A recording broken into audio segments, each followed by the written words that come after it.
पाकातले रवा नारळाचे लाडू तयार करताना पाक हमखास चुकतो आणि मग त्यामुळेच आपण पाकातले रवा नारळाचे लाडू करताना घाबरतो. पण आज आपण अशा काही टिप्स पाहणार आहोत की ज्यामुळे तुमचा पाक अजिबात चुकणार नाही. तर इतका परफेक्ट होईल ना की तुम्ही पुन्हा पुन्हा हे लाडू तयार कराल. या लाडूचं टेक्स्चर बघा काय मस्त पेढ्यासारखं अगदी मौसूद आलेलं आहे. असं हे टेक्स्चर येण्यासाठी पाक कसा चेक करायचा, हा पाक मोडायचा कसा, त्याचबरोबर रवा किती वेळ भाजायचा, पाक किती वेळ करायचा, किती वेळाने पाक चेक करायचा, या सगळ्या छोट्या छोट्या टिप्स सांगणार आहे की ज्यामुळे तुमचे लाडू अजिबात चुकणार नाही.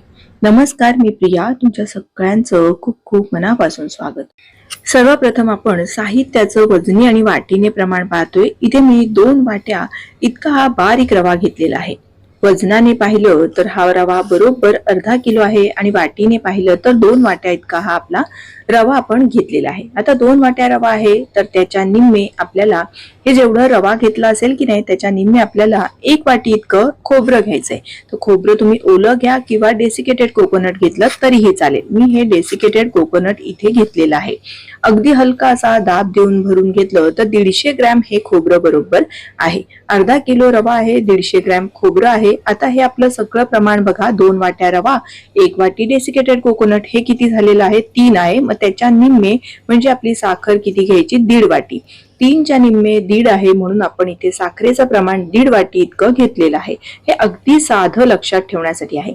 त्यानंतर पाऊण वाटी इतकं आपल्याला हे तूप घ्यायचं आहे किंवा वजनी प्रमाणात म्हणाल तर अगदी 200 ग्रॅम हे मी साजूक तूप इथे घेतलेलं आहे. आता आपल्याला अशी खोल तळाची आणि जाड बुडाची कढई घ्यायची आहे. कारण काय होतं, बारीक जर आपण पातळ जर कढई घेतली ना तर मात्र आपला रवा व्यवस्थित भाजला जात नाही, तो थोडासा कडक होतो. आता मी घेतलेल्या तुपापैकी बघा अर्ध्यापेक्षा जास्त तूप घालून घेतलं, पाव भाग साधारण शिल्लक ठेवला. तूप चांगलं कडकडीत आता गरम होऊ द्यायचंय. तूप चांगलं गरम झालं की मग यामध्ये थोडासा रवा घालून पाहिला. रवा बघा छान असा फुलून वर आला की त्यानंतर आपल्याला यामध्ये 2 वाट्या इतका रवा घालून घ्यायचा आहे. असं गरम तुपामध्ये रवा घातला ना की तो छान फुलून वर येतो आणि त्याच्यामध्ये पाक सुद्धा ना छान मुरला जातो. आधी आपण जर नुसता कोरडा रवा भाजला आणि वरून तूप घातलं तर मात्र रव्याचं वरचं आवरण असं ते थोडंसं कडक होतं आणि मग त्यामुळे ना आतपर्यंत पाक व्यवस्थित शिरला जात नाही आणि पर्यायाने लाडू सुद्धा थोडेसे कचकच लागतात किंवा रवा असा दाताखाली करकरीत लागतो.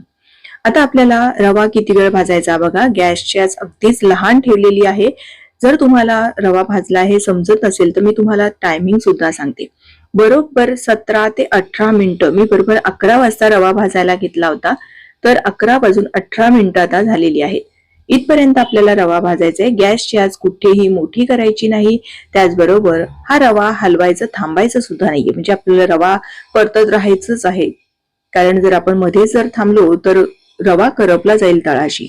त्यामुळे सतत हलवत हलवत बरोबर 17 ते 18 मिनिटं आपण हा रवा चांगला असा भाजून घ्यायचा. फक्त गॅसची आज अगदीच लहान ठेवायची आहे, हे मात्र अगदी लक्षात ठेवा. आता बघा रव्याचा रंग सुद्धा थोडासा बदललेला आहे. आपल्याला आता यामध्ये खोबरं घालून घ्यायचं आहे. मी इथे डेसिकेटेड कोकोनटचा वापर केलेला आहे, पण जर तुम्हाला ओलं खोबरं घ्यायचं असेल, ओला नारळाचा चव वापरायचा असेल तरीही चालेल. फक्त ओल्या नारळाचा चव ना आपल्याला थोडासा जास्त वेळ परतावा लागतो. तर आता हे सुकं खोबरं आहे त्यामुळे मी साधारण फक्त 5 मिनिटं हे चांगलं असं परतून घेणार आहे. पण जर तुम्ही डेसिकेटेड कोकोनट वापरणार नसाल, ओलं खोबरं म्हणजे ताजा नारळ जर वापरणार असाल तर मात्र 7 ते 8 मिनिटं हे असं चांगलं परतून घ्यायचं. आता मी याच कढईमध्ये पाक करणार आहे त्यामुळे या कढईतला सगळा रवा आपण दुसऱ्या परातीत किंवा ताटात काढून ठेवूया आणि मग याच कढईमध्ये आता आपण पाक करायला घेऊया. मी कढईतला रवा सगळा काढून घेतला. त्यानंतर याच कढईमध्ये जी आपण 1.5 वाटी साखर घेतली होती ती घ्यायची. त्यानंतर साखर ना अशी पूर्ण प्लेन करून घ्यायची आणि मग यामध्ये पाणी घालायचं, म्हणजे आपल्याला पाण्याचा अंदाज येतो. साखर बुडेल इथपर्यंत पाणी घालायचं आणि जर तसं समजत नसेल तर साखर आपण किती घेतली होती, 1.5 कप किंवा 1.5 वाटी, तर त्याच्या निम्मे म्हणजे पाऊण वाटी इतकी आपल्याला पाणी घालायचं आहे. आता गॅसची आच मध्यम ठेवलेली आहे. साखर विरघळेपर्यंतच फक्त आपल्याला मध्यम आच ठेवायची आहे. साखर पूर्णपणे विरघळण्यासाठी साधारण 3 मिनिटं मला लागलेली आहेत आणि हा बघा पाकाला हलकीशी अशी उकळी सुद्धा येत आहे. इथपर्यंत आता बरोबर 3 मिनिटं झालेली आहेत. पुढचं आपल्याला पुन्हा 2 मिनिटं आणखीन असा हा पाक चांगला शिजवून घ्यायचा आहे. गॅसची आच आता मी आता लहान केलेली आहे. बघा आपण पुढच्या 2 मिनिटांमध्ये हा पाक चेक करतोय तर पाक बघा असा ओरघळतोय, म्हणजे अजूनही आपला पाक तयार झालेला नाहीये. आता पुन्हा आपण असंच हा पाक शिजवणार आहोत. पुढचे आणखीन 2 मिनिटं झालेली आहेत, म्हणजे सुरुवातीपासून आतापर्यंत 6 मिनिटं झालेली आहेत. आता पुन्हा बघा ह्या उलटण्यावरचं ना टोक शेवटचं ना असं तार येऊन पडते. मी तुम्हाला थोडंसं उलटणं जवळ घेऊन दाखवते. बघा शेवटचा थेंब त्याच्याकडे लक्ष द्या, अगदी अशी ना तार अशी येते. बघा हे असं आलं म्हणजे आपला एकतारी पाक तयार झाला. ही पहिली पद्धत. आणि दुसरी पद्धत म्हणजे असा डिश मध्ये पाक घ्यायचा, थोडस ना त्याला थंड होऊ द्यायचं आहे. गॅस लहानच ठेवायचा जेव्हा आपण पाक चेक करत असतो, आणि पाक चेक करताना कायम तो थंड झाल्यावरच चेक करायचा, गरम गरम चेक करायचा नाही. बघा ही अशी एक तार सुट्टी आहे, याचाच अर्थ आपला एक तारी पाक बनवून तयार झाला. आता गॅस लगेच बंद करायचा आहे आणि लगेच यामध्ये जे आपण सुरुवातीला पाव कप जे तूप ठेवलं होतं शिल्लक, ते सगळं यामध्ये घालून घ्यायचं. हे असं केलं की काय होतं तर आता जास्तीचा पाक पुढे जात नाही, त्यामुळे लाडू अगदी छान मऊसूत आपले तयार होतात. पाक पुढे जात नाही म्हणजेच आपण हा पाक आता मोडला आहे. थंड तूप जेव्हा गरम पाकामध्ये घालतो त्यावेळेस पाक पुढे जाण्याची प्रक्रिया थांबते आणि आपले लाडू छान असे तोंडात टाकताच विरघळणारे तयार होतात. हे घातलेलं तूप चांगलं असं या पाकामध्ये मिसळून घेतलं. त्यानंतर यामध्ये 1 चमचा वेलची आणि जायफळाची पावडर घातली. ही अशी पाकामध्येच वेलची जायफळाची पावडर घातली ना की सगळीकडे तिचा स्वाद अगदी छान येतो. आता यामध्ये लगेच आहे ना रवा घालून घ्यायचा, जो आपण भाजून ठेवला होता. सगळा रवा घातल्यानंतर हे भराभर असं चांगलं मिसळून घ्यायचं आहे.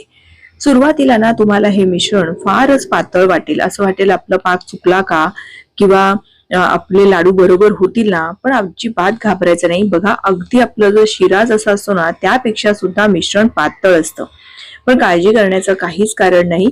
हा जो सगळा पाक आहे ना तो आपला रवा व्यवस्थित शोषून घेतो, त्यामुळे अजिबात घाबरायचं नाही. हे सगळं चांगलं असं तळापासून हलवून घ्यायचं आणि मग लगेच यावर ना आपल्याला झाकण ठेवायचं आहे आणि थोड्या थोड्या वेळाने हे पुन्हा असं चेक करत राहायचं आहे. मी आता कढई गॅसवरून खाली उतरून ठेवली, कारण गॅसवर जर ठेवली असती ना तर आणखीन पाक पुढे गेला असता किंवा उष्णतेमुळे आपले लाडू कडक होऊ शकतात.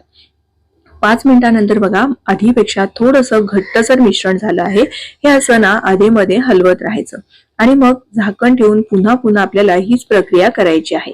मी पुन्हा एक 5 मिनिटांनी हे मिश्रण तुम्हाला दाखवत आहे. बघा आधीपेक्षा आणखीन घट्ट, म्हणजे आपला शिरा असतो ना अगदी तसं हे मिश्रण तयार झालं आहे. जसा वेळ जातो ना तस तसं हा रवा पाक शोषून घेतो आणि छान रवा फुलला जातो. आता बघा बऱ्यापैकी हे मिश्रण असं घट्ट झालेलं आहे, पण लाडू बांधण्या इतकं अजून तयार झाले नाहीये, त्यामुळे आपण पुन्हा हे झाकून थोडा वेळ बाजूला ठेवू. एकंदर बरोबर 1 तासाने बघा हे मिश्रण मी असं अधेमध्ये हलवत होते, पण तासाभराने हे मिश्रण आपलं असं छान तयार झालं आहे. बघा अगदी पेढ्याचं जसं मिश्रण असतं ना तसं छान मऊसूत झालेलं आहे. हे रूम टेम्परेचरला आलं ना की मगच आपल्याला लाडू वळायला घ्यायचे आहेत. बघा याचा सहज हाताने असा मुटका होतोय, म्हणजे आपलं हे मिश्रण अगदी बरोबर झालं आणि पाक सुद्धा बरोबर झाला.